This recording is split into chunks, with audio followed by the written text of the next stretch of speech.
Saya Ifik Arifin. Saya Sheni Aprilia. Kita berada di Techniques by Inixindo. Ya.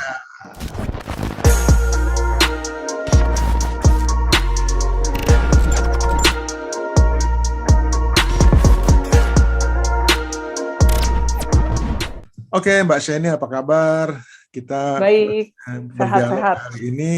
Topiknya lagi kata anak-anak muda happening ya, lagi happening, yaitu metaverse gitu ya.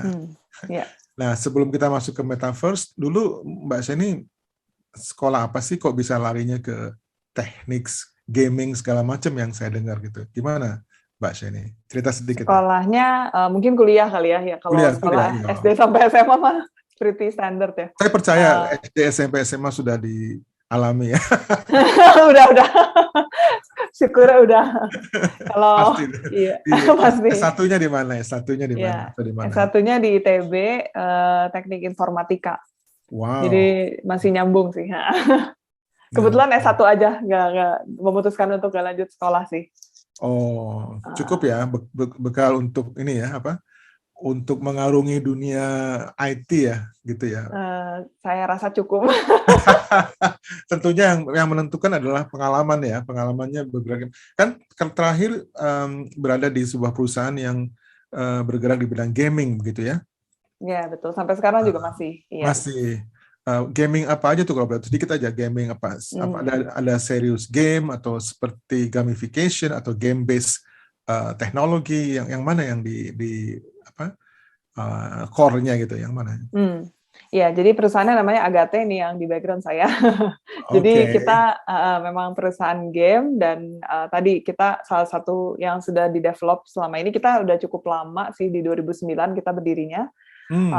Jadi kita salah satunya tadi serious game, game based learning, gamification gitu. Kita ada banyak clients juga di situ. Terus kita juga ada develop games yang untuk entertainment. Jadi kayak games di mobile yang sistemnya free to play gitu ya, orang bisa main gratis gitu kan. Terus ada juga game yang di konsol. Konsol itu misalnya PlayStation, Nintendo Switch gitu. Seperti itu sih. Mbak Sheni, kalau boleh ya, kita kan belajar nih, bisa nggak diceritakan sedikit perbedaan antara gamification, game based learning, sama serious games? Mungkin singkat gitu. Oke. Kalau serious game itu sebenarnya sama game based learning itu masih satu kategori itu. Jadi game based learning itu part of serious game gitu ya. Sementara gamification ini beda sendiri nih sebenarnya. Jadi kalau serious game itu dia game juga, jadi bentuknya game di mana ada goals-nya, ada points-nya gitu, atau misalnya ada leveling-nya gitu ya. Biasanya tipikalnya nggak semua game seperti itu sih, cuman tipikal permainan gitu kan. Tapi yang ada objektif seriusnya gitu. Nah, salah satunya objektif seriusnya itu si game based tadi learning misalnya gitu, serious purpose-nya itu learning. Tapi ada juga misalnya game based marketing, di mana serious purpose-nya itu untuk kebutuhan mempromosikan sesuatu misalnya, seperti itu. Atau misalnya apalagi ya, game based simulation misalnya. Mungkin banyak case yang terjadi tuh di yang sering banyak diliput di mana-mana itu adalah US Army gitu. Dia udah dari 20 tahun yang lalu, US Army itu mereka latihannya itu menggunakan game simulasi perang. Jadi itu yang seriusnya ya? Itu serius ya, betul. Untuk serius, bukan serius, untuk for fun ya, kembali lagi. Ya, jadi belajar strategi perang gitu-gitulah dan lain sebagainya. Jadi intinya sih bentuknya masih games, tapi ada serious purpose-nya gitu. Entah ya, banyaknya case-nya untuk belajar lah ya. Untuk belajar. Kayak tadi yang learning jadi tadi. Belajar tapi fun. Termasuk juga yang saya dengar di medical barangkali ya, untuk treatment medical gitu. Itu juga ada serious games-nya ya.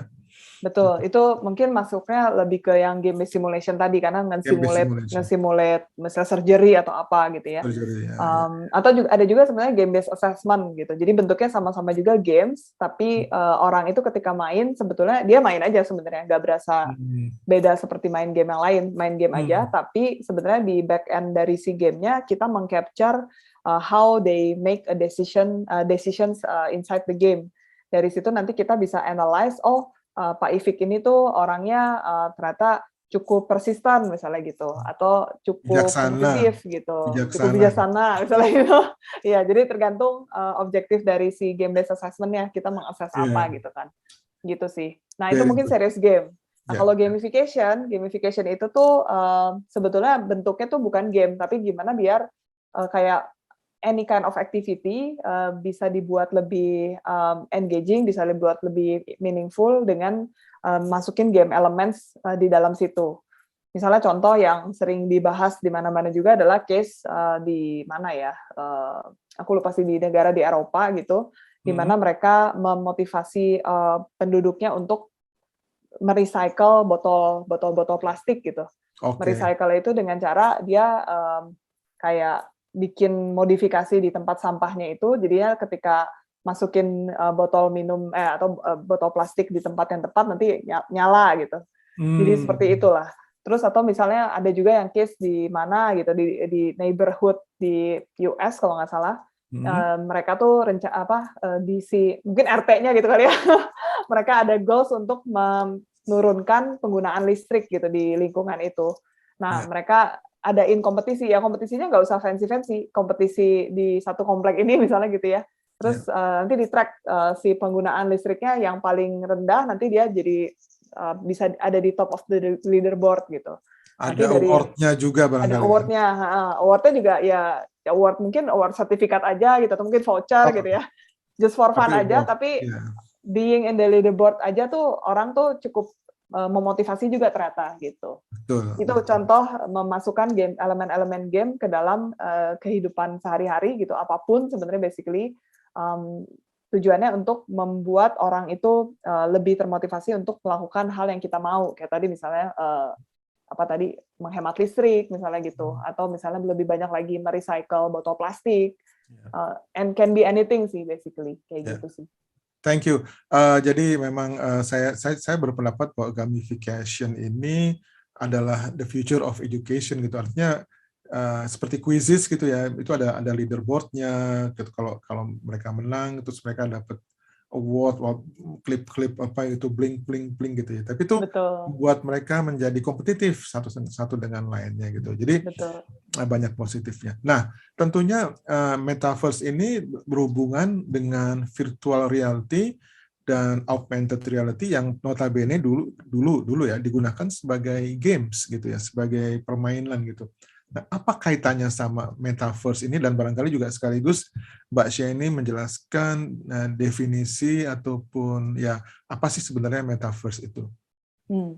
Mungkin jadi dijelasin metaverse-nya dulu ya. Jadi Ya. metaverse itu tuh sebetulnya adalah virtual world gitu, di mana sebenarnya kalau by harafiah gitu ya, itu meta itu kan beyond, verse itu universe. Jadi intinya kita beyond our universe, beyond-nya itu in terms of what can be happening inside the metaverse. Jadi karena itu digital kan, jadinya ada bisa macam-macam terjadi gitu kan di dalam metaverse itu. Dan juga bisa kita menjadi seperti memiliki skill baru di dalam si metaverse-nya itu, jadi bisa punya pedang yang keren banget atau bisa melakukan spell apa gitu ya. Jadi intinya sih universe tersendiri pastinya di dunia digital gitu kan. Tapi kenapa bisa disebut universe, karena dia memang act seperti universe kita yang sekarang di real life universe ini sih. Kenapa? Karena di dalam metaverse itu kita bisa interaksi dengan orang lain seperti kita berinteraksi di dunia nyata. Ya. Terus kita juga bisa berpindah-pindah Tempat. antar satu metaverse dengan metaverse yang lain. Wow. Terus juga persisten itu berarti apa yang kalau di dunia nyata juga gitu kan, kita melakukan, saya buang sampah di mana gitu ya, atau apa gitu, nggak bisa kita rollback kan ya, itu udah kejadian yang udah Diingat terus terjadi. ya. Nah, betul. Jadi nanti yang di metaverse juga seperti itu. Jadi apa yang sudah kita lakukan di suatu tempat, misalnya kita membangun suatu rumah di satu tempat, nah itu pasti itu kayak udah selalu akan, bukan diingat juga ya, tidak bisa di rollback lah intinya gitu, karena sudah terjadi. Terus itu persisten. Nah, terus juga selalu online gitu. Jadi, bukan selalu online, selalu live lah, selalu tersedia 24/7. Jadi nggak Available. pernah mati. Seperti kayak real life universe kita kan ya Ya. selalu jalan gitu. Ini juga sama, selalu jalan. Anytime. Terus Ya. anytime. Dan juga ini mungkin sebenarnya belum betul-betul terjadi sekarang di metaverse yang udah ada sekarang gitu ya. Tapi sebenarnya metaverse itu betul-betul akan beneran jadi metaverse ketika sudah bisa interoperable antar satu metaverse dengan yang lainnya. Jadi kan nanti metaverse itu ada banyak gitu ya. Virtual world-nya ada banyak, ada virtual world-nya yang satu dengan yang lain lah gitu ya. Nah, terus nanti saya bisa berpindah-pindah antar satu virtual world dengan virtual world yang lain tuh dengan seamless gitu. Saat ini sih belum ada sih yang seperti itu, ya. cuman Jadi, nantinya akan begitu. misalkan kayak negara-negara kecil gitu. Nah, betul. Kayak negara-negara kecil dan kita bisa pindah kan, betul. Nanti kita bisa seperti masuk, nanti waktu mau masuk mungkin ditanya siapa kamu, mau ngapain gitu ya. Mungkin nanti jadi ada imigrasinya ya. Ada dong. Mau ngaco kali ya, apa siapa kamu. Oke. Nah, terus tadi nyambung ke pertanyaannya Pak Ifik yang terkait hubungannya apa nih sama virtual reality sama augmented reality gitu ya. Sebetulnya hubungannya adalah si VR sama AR ini tuh merupakan cara untuk mendeliver metaverse ini. Mendeliver tuh maksudnya sampai ke tangan user itu tuh bisa lewat virtual reality, tadi misalnya pakai kacamata gitu kan, saya ada di negara entah berantah di mana gitu kan, atau pakai augmented reality juga bisa sebenarnya, di mana kita ada dunia yang memang dia tuh mix antara si real life ini dengan benda-benda yang digitalnya itu. Misalnya kalau mungkin prototipenya atau yang mirip akan seperti itu tuh misalnya dulu Pokemon Go gitu ya, kita jalan-jalan kita bisa tangkap Pokemon gitu kan, di depan rumah saya tiba-tiba ada Pokemon gitu kan, mirip seperti itulah, cuman mungkin itu augmented reality, tapi sebetulnya metaverse itu metaverse itu nggak mesti selalu pakai virtual reality gitu, jadi pakai komputer juga bisa, pakai handphone juga bisa, seperti itu sih gitu. Oh gitu, jadi Pokemon itu cikal bakal dari metaverse juga ya sebetulnya ya, kalau kita lihat lagi ya, bahwa bukan cikal bakal, artinya taste gitu, taste-nya mirip gitu ya dengan ada elemennya yang kita udah bisa rasakan lah dengan teknologi yang ada sekarang gitu. Karena kalau metaverse nantinya kan sebetulnya bukan harus sih. Metaverse itu nantinya ultimate metaverse itu betul-betul imersif gitu kan. Nah, kalau imersif kan berarti most likely mesti virtual reality gitu kan. Sementara virtual reality pun sekarang masih sangat mahal teknologinya. Hanya sebagian kecil banget orang yang punya dan mau beli gitu kan ya. Mungkin belum ada urgensi untuk beli gitu kan. Nah, cuman kalau Pokemon Go karena dia di handphone jadinya udah langsung bisa dirasakan sama banyak orang ya gitu. Jadi teknologi sekarang lah. Betul. Lebih practicable. Nah, kalau gitu saya mau tanya lagi, yang membuat metaverse ini perusahaan-perusahaan seperti apa? Apakah perusahaan yang punya modal yang kuat atau government, misalnya government kita membuat metaverse sendiri, itu siapa sih yang buat metaverse ini? Nanti yang digabung satu dengan lainnya itu kan? Gitu. Iya. Aku sih bilangnya sebenarnya mungkin tadi lupa bilang. Jadi metaverse itu tuh baru bisa betul-betul akan kejadian karena tadi kan saya baru jelasinnya terkait teknisnya ya, kayak interoperability, terus habis itu persistent gitu-gitu ya. Cuman sebetulnya nanti what's in it for us sih gitu ya, human gitu kan, ketika udah ada metaverse. Metaverse itu ketika sudah betul-betul kejadian, orang itu bisa tinggal di situ, bisa kerja di situ, bisa main di situ gitu. Nah, mungkin yang agak berbeda kalau main kan ya sekarang juga main game juga sama aja gitu ya. Tapi mungkin lebih ke kerja. Kalau kerja itu berarti kan kita bisa dapat earning something di situ kan. Atau bahkan kita bisa itu kalau kerja kita digaji dapat uang gitu kan. Betul. Tapi ada juga yang mungkin kita bisa bahkan invest gitu. Kayak kita beli sesuatu terus nanti kita melakukan sesuatu di dalam metaverse itu sehingga si barang yang kita beli tadi bisa kita jual dengan harga lebih mahal misalnya gitu.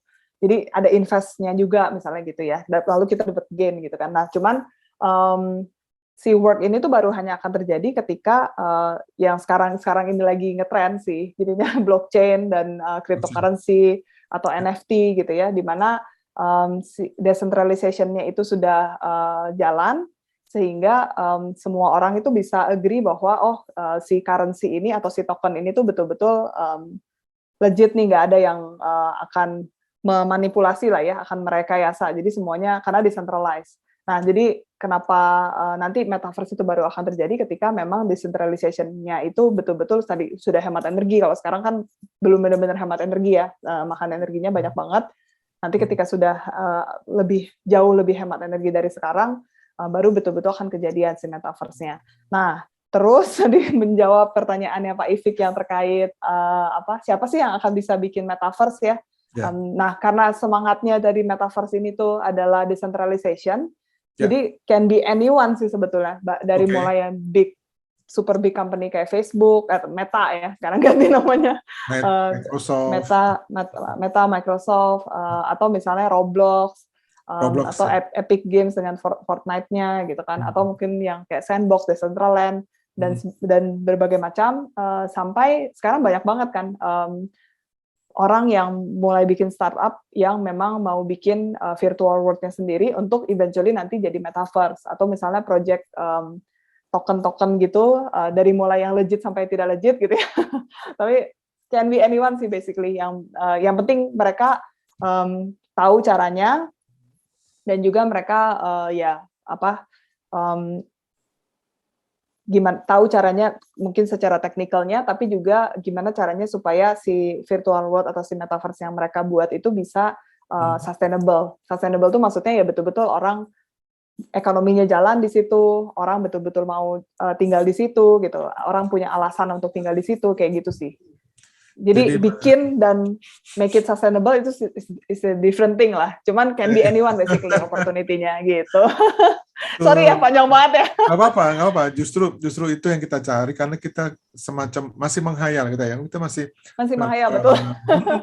Kita masih mencoba-coba gimana sih rasanya hidup di metaverse itu ya, di dalam metaverse itu, kerja di situ, kemudian kita bisa belanja, kita bisa investasi, kita bisa pakai currency yang disupport oleh blockchain, macam-macam seperti itu. Jadi teknologi, the future teknologi menurut saya ya, ini sekarang sudah ada cikal bakalnya, dan kita nggak boleh ketinggalan juga ya, mempersiapkan diri ya, jangan sampai mereka udah sampai di sana kita baru manggut-manggut aja gitu ya dari jauh. Manggut. Ya, jangan sampai kita orang-orang Indonesia ini cuma jadi konsumen aja sih nantinya. Penonton, iya. Betul, penonton dan betul.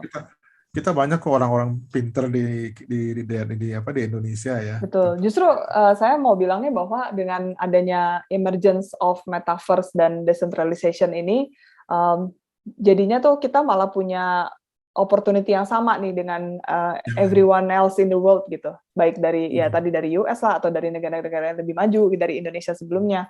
Kalau misalnya tadi tech ecosystem gitu kan, itu kan kalau di Silicon Valley itu kan dia dari tahun 90 akhir ya. Kayak kita mau ngejar kan kayaknya jauh banget gitu ya. Susah. Tapi kalau dengan tadi decentralization ini teknologi baru, semua orang juga masih sama-sama meraba-raba gitu kan. Justru malah ini opportunity yang besar banget buat kita gitu sih. Buat start ya. Betul. Karena jadi kita jadi fair kan, jadi kita startnya sama nih gitu.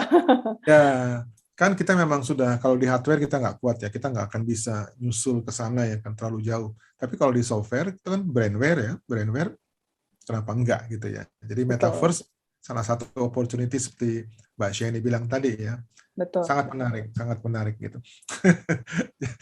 Kemudian saya mau tanya lagi tentang apakah metaverse ini bisa mengubah cara hidup kita, lifestyle kita, karena internet sudah mengubah cara hidup kita ya. Sangat, kita sekarang kalau mau makan tinggal pencet handphone, kemudian di situ ada reorder tanpa kita harus cari lagi gitu kan. Cari lagi, pencet oke, submit, nggak lama datang makanannya gitu. Iya, betul. Apa yang sangka bisa begitu kan? Beberapa tahun yang lalu kita nggak mikir sampai sana. Jadi udah mengubah lifestyle kita. Metaverse ini juga saya yakin bisa mengubah lifestyle kita ya. Dan dalam hal ini kaitannya tentunya dengan topik kita, Mbak Sheni, apakah metaverse ini akan mengubah wajah pendidikan, edukasi, gitu? Gimana kira-kira startnya? Jawaban singkatnya sih yes, pasti akan mengubah maksudnya. eventually ya pasti akan berubah gitu. Berubah ya hopefully akan jadi jauh lebih baik lah ya pasti. Nah, ini mungkin sebelum ke pendidikan, kayak contohnya udah kejadian sekarang nih, biar supaya nggak terlalu ngawang-ngawang ya. kayak contohnya sebetulnya kan salah satu prototype atau ya tadi cikal bakal menuju metaverse itu kan udah ada banyak ya sekarang yang udah available publicly, tapi salah satunya tuh Roblox kan. Di mana di situ mostly usernya anak-anak, di mana anak-anak di situ tuh mereka tuh udah sangat terbiasa familiar. Benar, ngobrol, berinteraksi sama teman-temannya, main, pokoknya segala macam lah. Bahkan banyak anak-anak sekarang yang udah bisa bikin game sendiri di dalam Roblox dan mereka making money lumayan gitu, bahkan lebih gede dari penghasilan orang tuanya gitu ya. Nah, terus yang saya mau cerita adalah ya anak-anak ini tuh sekarang udah biasa banget mereka untuk kayak pesta ulang tahun tuh di Roblox gitu, instead of pesta ulang tahun di fast food restoran gitu ya. Jadi itu aja yang di luar pendidikan aja udah berubah gitu kan. Nah kalau di pendidikan, jadi cara kita bermain sudah berubah ya. Betul, cara bermain. How we play the game berubah ya. Oke. Betul. How we make money juga udah berubah gitu. Tadi misalnya anak kecil pun bahkan udah bisa make money mereka sendiri gitu. Luar biasa. Belum juga lulus SD gitu, tapi udah bisa make money sendiri gitu di dalam Roblox gitu kan. Mungkin Pak, saya yakin orang tuanya juga bingung sih. Ya. Gitu. Orang tuanya tadinya begini, reluctant gitu. Kalau anaknya main, mereka lihat terus pergi gitu kan. Anaknya dibiarin aja. Tapi lama-lama anaknya itu jadi canggih gitu kan. Orang tuanya ya nggak bisa apa-apa. Iya. Nah, terus betul. Nah, terus kalau di dunia pendidikan sama juga di yang saya tahu di Roblox gitu ya. Udah banyak juga karena ya basically anak-anak udah terbiasa main itu. Jadi banyak juga guru-guru di luar gitu, luar negeri terutama di Indonesia saya yakin ada juga sih yang mereka tuh jadinya bikin courses-coursesnya mereka, mata pelajarannya itu mereka ajarinnya di Roblox gitu. Yeah. Satu, supaya anak-anaknya juga lebih welcome gitu kan, karena apa nih main Roblox gitu kan, kita main game gitu kan. Ini kita sebut merek terus ya. Nggak apa-apa. Nggak apa-apa ya. Nah terus ya jadi untuk anak-anaknya ini untuk participate di dalam kegiatan belajar mengajar itu akan jauh lebih voluntary gitu ya, karena belum apa-apa udah senang duluan gitu kan, mau main gitu kan. Nah terus belum lagi nanti ketika betul-betul ngejalanin proses kegiatan belajar mengajar di dalam game ini juga nanti akan jadi jauh lebih masuk juga karena dia melakukannya itu dengan fun, mereka melakukannya dengan happy gitu. Jadi mereka akan lebih engage tadi, lebih perhatian dan juga akan jadi cepat lebih mengerti juga, dan mereka juga betul-betul bisa ngelakuin sendiri juga gitu ya, praktek langsung. Dan juga sebenarnya elemen dari games kenapa sangat efektif untuk learning adalah karena ada instant feedback, di mana ketika kita salah, ketika kita benar, pasti ada feedbacknya, di mana kita jadi ya tadi kita kalau misalnya nih mungkin dulu zaman kita sekolah dulu gitu ya, kalau misalnya kita skornya merah gitu kan, tapi kalau kita skornya misalnya skornya 50 gitu kan, merah gitu gede, atau 0 gitu kan. Nolnya gede banget. Betul, tapi kalau 100 seuprit gitu kan. Iya, jadi nggak berasa di-appreciate gitu loh. Tapi kalau misalnya di game, tadi kita mau salah, mau benar, ya betul sama-sama dikasih feedback gitu. Dikasih feedback. Ya jadi, pasti kalau jelek, lu ngelakuin jelek ya tetot apa gimana, bikin terasa dipunish gitu kan, ya nggak apa-apa di dalam game. Tapi kalau kita melakukan sesuatu dan kita berhasil, ya main game deh kayak main yang di handphone gitu kan, cring gitu, happy banget ya. Jadi kita jadi addict gitu kan. Itu kenapa alasannya game bisa addictive itu kan karena itu juga gitu. Nah, that's the basic idea kenapa game itu bisa sangat efektif untuk pembelajaran, karena orang tuh jadinya tadi apalagi anak-anak gitu ya, mereka jadinya akan jauh lebih tahan ketika untuk mengalami proses pembelajaran ketika tadi dia keep being given instant feedback tadi gitu sih. Karena ada engagement. Karena ada engagement, betul. Nah terus tadi sih jadinya bagaimana metaverse merubah dunia pendidikan tadi dari mulai yang sebenarnya yang paling menurut saya paling akan cepat terjadi gitu ya, akan bisa kita lihat soon adalah tadi gimana kegiatan belajar itu jadinya akan semakin banyak yang di-deliver menggunakan games. Games-nya ini ya Games. tadi karena di dalam platform-platform yang metaverse platform tadi, orang itu betul-betul bisa dapat instant feedback tadi, langsung praktek, Ya. misalnya belajar penjumlahan dengan cara melakukan jual beli misalnya gitu. Jadinya seperti itu sih. Ada Yang saya games-games. yakin akan mungkin yang cukup langsung konkret kelihatan ya tadi sih menggunakan games gitu. Ya, saya bisa tambahkan juga bahwa di Roblox tadi itu juga mereka bisa belajar coding, gitu ya. Nah, ya betul. Jadi kan kalau tadi Mbak Jenny bilang mereka mendesain games, kemudian bikin apa namanya batu atau apa gitu, pokoknya dekorasi desain itu ya. Nah nanti mereka dikaitkan dengan scoring, ya kan? Ada scoringnya gitu. Dan scoringnya itu mereka bisa programkan sendiri, gitu ya kira-kira ya. Betul. Jadi mereka sudah belajar coding dari awal, dari umur 5 tahun, 6 tahun, 7 tahun, mereka sudah terbiasa dengan hal tersebut. Dan itu merupakan modal gitu ya buat ke depannya lagi ya.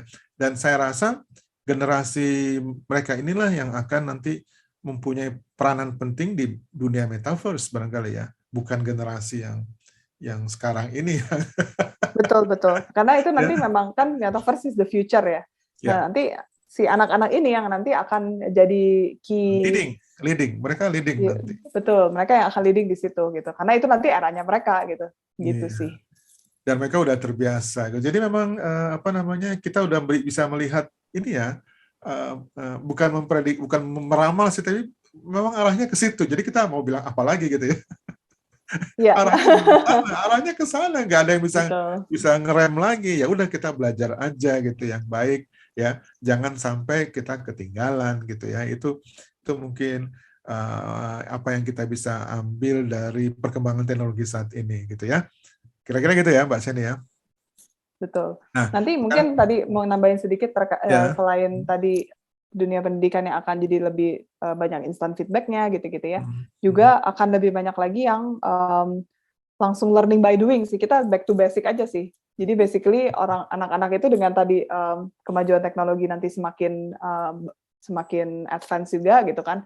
Jadinya bisa belajar apapun tuh menggunakan langsung mereka bisa pegang gitu. Mungkin bayanginnya kayak Iron Man gitu kalau di film, di mana belajar anatomi gitu kan. Belajar anatomi itu daripada kita bayangin sendiri di buku gitu kan. Ini tuh posisinya di mana kita bingung gitu kan.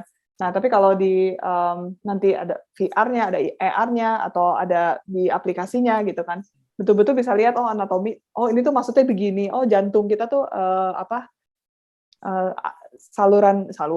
aliran darahnya tuh seperti apa sih jantung, misalnya yang tersumbat tuh seperti apa, sangat akan jauh lebih engaging, akan jauh lebih efektif juga karena orang langsung bisa lihat gitu.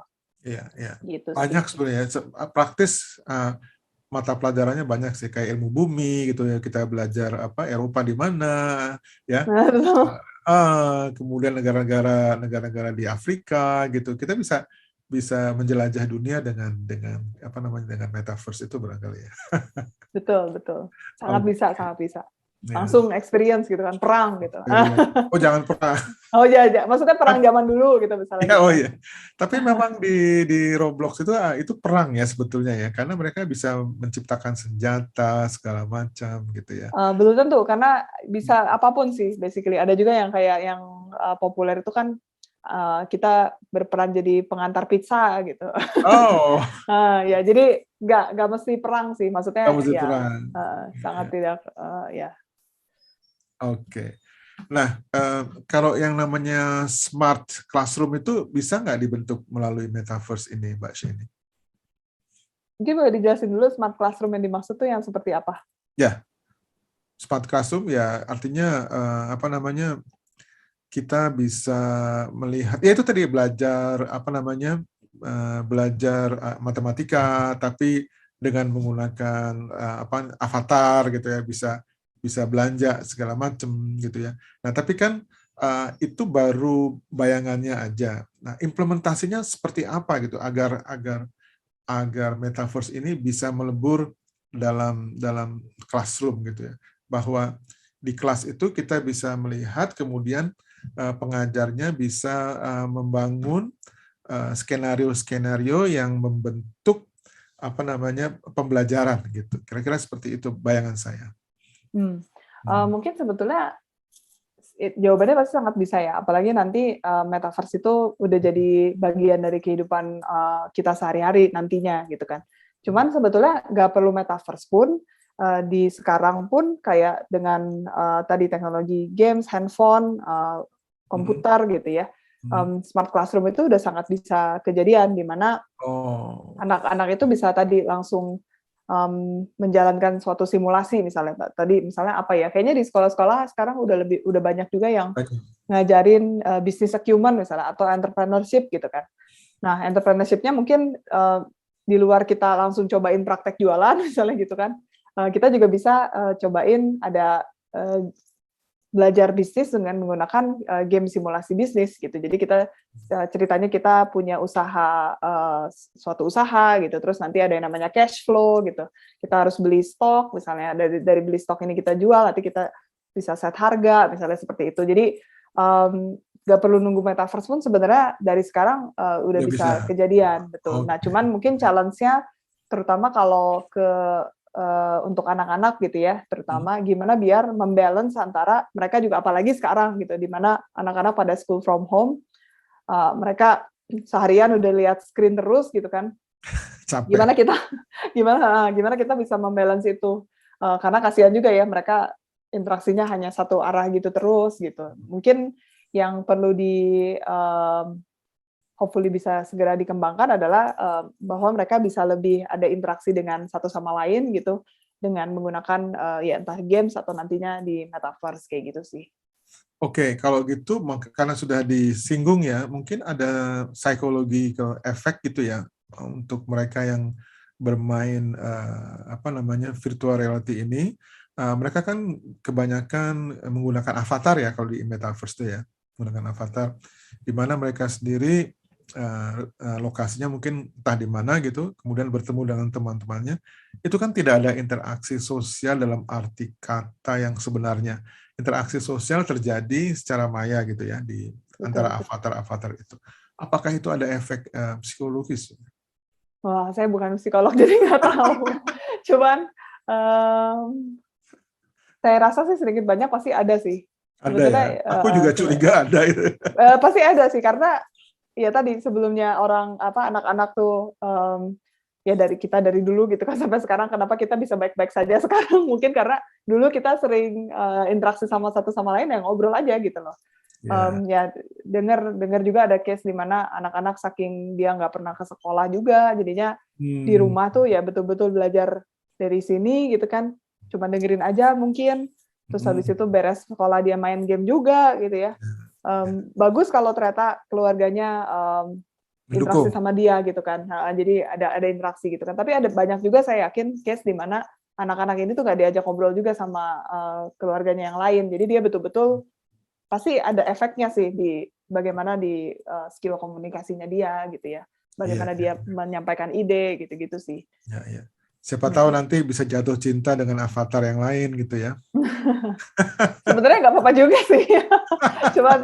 cuman gimana biar ya tetap bisa seimbang lah ya, mungkin kuncinya gitu. Oke. Jadi sebetulnya dengan metaverse ini kita bisa melihat pembelajaran secara lebih positif ya. Apakah itu dijamin? Apakah metaverse itu betul-betul bisa memberikan kontribusi untuk memperbaiki kualitas edukasi? Kira-kira bisa nggak? Sangat bisa jawabannya, karena memang tadi kembali lagi ya sangat bisa, karena kan tadi dengan tadi kemajuan teknologi, virtual reality semuanya. Saya sih mungkin bilangnya nggak cuma, saya selalu percaya bahwa si metaverse ini tuh in a broader sense bisa bikin hidup kita sebagai manusia itu jauh lebih kaya gitu. Karena instead of kita mungkin sekarang mau traveling aja harus nggak usah ngomong PCR, harus beli tiket, misalnya harus ke bandara dulu, harus naik pesawat dulu gitu kan misalnya.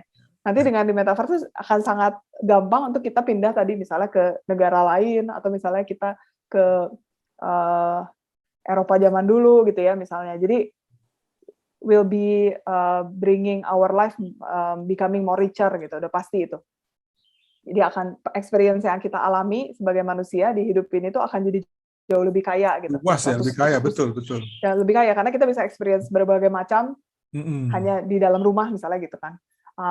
Itu sih udah pasti. Nah, cuman apakah akan memberikan impact positif atau tidak, itu ujung-ujungnya tergantung kitanya sih, Ya, tergantung ya. orang-orangnya ya.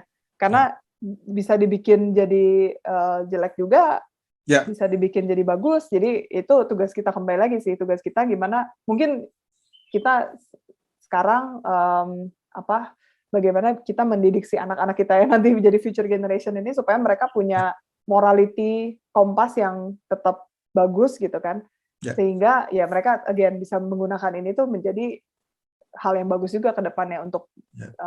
menjadi better society, ya gitu sih. Jadi tetap aja itu behavior, perilaku tetap harus dididik dengan baik ya, karena tentunya Betul. ini semua tidak lebih dari tools gitu ya. Tools tergantung yang menggunakannya, apakah dia menggunakannya untuk kegiatan perbuatan-perbuatan kriminal atau yang tidak terpuji, itu bisa aja terjadi kan. Jadi Sangat tentunya bisa. jadi tentunya di situ ada nanti mungkin ada polisi metaverse kali ya, atau Perlu sih, pasti perlu. Eventually pasti ada. Karena gitu tadi ya. decentralization tuh sangat jadinya malah ada banyak security issue juga gitu kan. Karena kalau dulu dunia centralized itu ya sekarang misalnya kan, ya kita password kita hilang gitu. Misalnya kita di aplikasi makanan pesan online gitu kan, password kita hilang atau misalnya saldo kita hilang gitu kan. Nah, ada tuh yang lagi sering iklan sekarang kalau saldo hilang tinggal kontak ke si aplikasinya gitu kan. Developer aplikasinya nanti bisa di rollback, nanti saldo kita bakal ada lagi gitu kan. Oh, terjadi ya hal-hal seperti itu ya? Oh iya, jadi misalnya di-hack atau apa gitu kan. Oh, oke. Tapi ya itu kalau di dunia centralized itu ya tadi, orang itu masih terlindungi lah tanda kutip, karena kalau ada apa-apa, akun gua kenapa-kenapa, ada apa, ya bisa kontak ke si pihak yang penyedia servisnya gitu kan. Ya, Tapi ya. nanti dengan decentralization ini nggak ada gitu, kalau tiba-tiba uangnya hilang, sorry to say nggak ada yang bisa bantuin lu you're on your own gitu. Iya, iya, Nah, iya, iya, iya. terus gimana dong gitu ya gitu loh, nggak ada undang-undangnya lagi ya, sekarang belum ada undang-undangnya gitu kan ya, karena kembali lagi masih serba abstrak dan kita juga belum tahu what's possible what's not possible-nya gitu kan. Ya. Jadi Itu sih, walaupun jadi perlu. ya masih future semuanya ya, future vision ya. Tapi saya juga membaca bahwa riset-riset ataupun implementasi metaverse ini sudah mulai diadakan gitu ya, untuk sekolah-sekolah, untuk dari mulai SD, SMP gitu ya. Jadi memang kita menunggu hasilnya juga ya, bagaimana mereka melakukan implementasi ini dengan baik. Nah, sekarang syaratnya apa sih supaya kalau kita mau terjun ke metaverse itu kita harus apa yang kita lakukan, Mbak Sini? Mungkin ini dari konteks apanya ya, Pak Ivi? Ya, katakanlah kita mau membangun sebuah metaverse untuk pendidikan ya. Tentunya kita tidak membuat metaverse itu sendiri. Kita ingin join dengan yang sudah ada gitu ya. Nah, tapi gimana step-stepnya agar kita bisa ikut ke dalam metaverse tersebut? Mungkin sebelum ngomongin si teknisnya dulu gitu ya, first thing first itu kita perlu define dulu at least expected objektifnya dengan pendidikan yang dipindah lah kasar kata ke si metaverse ini tuh objektifnya apa sih gitu. Kita ada ekspektasi tersendiri kan pasti ketika kita mencoba suatu metode. Misalnya, tadi pendidikan ini bisa jadi jauh lebih scalable misalnya gitu. Terus misalnya, bisa jadi untuk beberapa sektor atau pembelajaran jadinya akan jadi jauh lebih imersif, jauh lebih efektif gitu ya. Nah, terus dari situ nanti setelah objektifnya sudah di-set, nanti kita kayak mendesain user journey-nya sih. Apa sih yang mungkin kita bandingkan dengan yang existing kita punya cara belajar mengajar yang sekarang, pain sebutnya apa?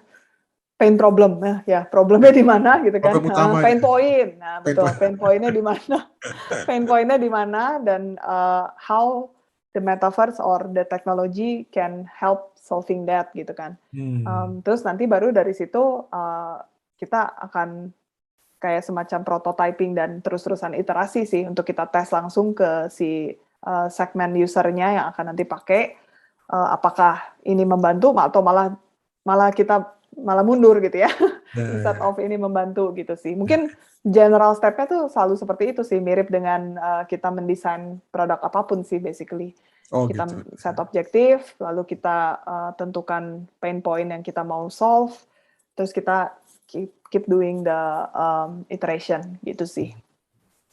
Ya, misalnya ya banyak sih sebetulnya yang bisa yang seperti pelajaran biologi tadi yang disebutkan gitu ya, anatomi manusia di mana gitu ya, terus kimia kan yang cukup ribet gitu kalau dalam real life gitu ya, eksperimen kimia yang mungkin bisa di metaverse kan gitu ya. Betul. Banyak sih sebetulnya ya, jadi banyak. malah banyak. Jadi mungkin kita ingin mungkin yang muda-muda ingin mencoba untuk terjun ke teknologi seperti itu gitu ya. Nah, itu sekolahnya di mana tuh? Nggak ada sekolahnya di internet. Di Jadi internet. ya apalagi sekarang ya tadi dunia yang si metaverse dan decentralized ini tuh sangat cepat ya bergeraknya, kayak Terlalu cepat teknologinya pun barangkali. Mungkin jadi terlalu cepat ya, kadang-kadang karena apa itu. akademi belum menyediakan fasilitasnya ya. Belum ada silabus materi ini di universitas atau di akademi yang lain gitu ya. Mungkin sifatnya ya itu masih terpisah-pisah di internet gitu ya. Untuk belajar ini mesti dari sana, belajar ini dari sana gitu ya. Harus begitu dulu ya. Belum ada ya. Misalnya Universitas A membuat kelas metaverse ya. Belum ada ya. Dan itu akan ada mungkin ya. Jadi, pasti cepat atau lambat pasti ada sih kan. Kalau dulu mungkin zamannya internet gitu kan, jadi ada jurusan teknik informatika gitu kan, jurusan saya gitu ya.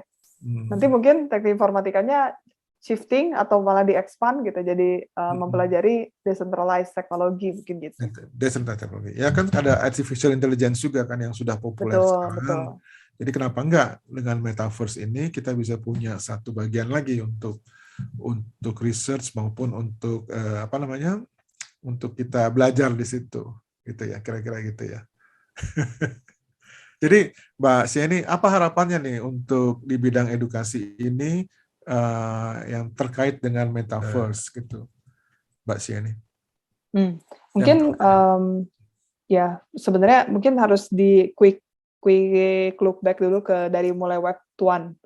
Jadi web 2.0, web 1.0, web 2.0, web 3.0. Nah, kalau web 1.0 itu sebenarnya basically internet zaman dahulu kala lah pertama kali ada, di mana one way information lah ya mostly, di mana kita kayak ya cuman ada beberapa company yang provide information, belum interaktif ya. Belum interaktif, betul. Terus ya udah kita sebagai konsumen ya kita baca gitu kan. Belum terlalu ada di mana user tadi bisa contribute juga di membuat kontennya mereka sendiri, nanti dibaca juga sama orang lain gitu kan. Nah, masuklah web 2.0 di mana ini tuh mungkin mulai betul-betul take off-nya tuh di zaman, sebenarnya nggak ada benar-benar spesifik kapannya pindah jadi web 2.0 juga sih, pasti transisi ya.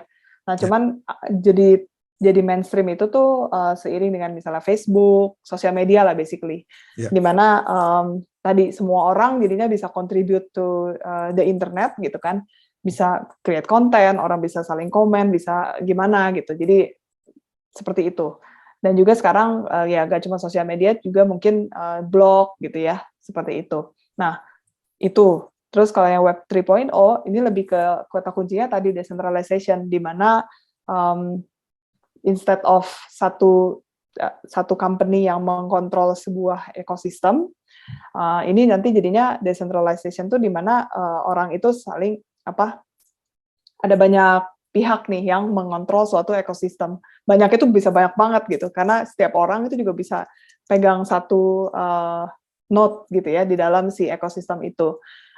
Jadinya nanti tadi dengan decentralization ini tuh nanti ketika teknologinya semakin efisien akan jadi memungkinkan adanya ekonomi yang terbangun di dalam si ekosistem ini gitu. Makanya jadinya tadi ada si cryptocurrency, ada si NFT, ya token gitu ya.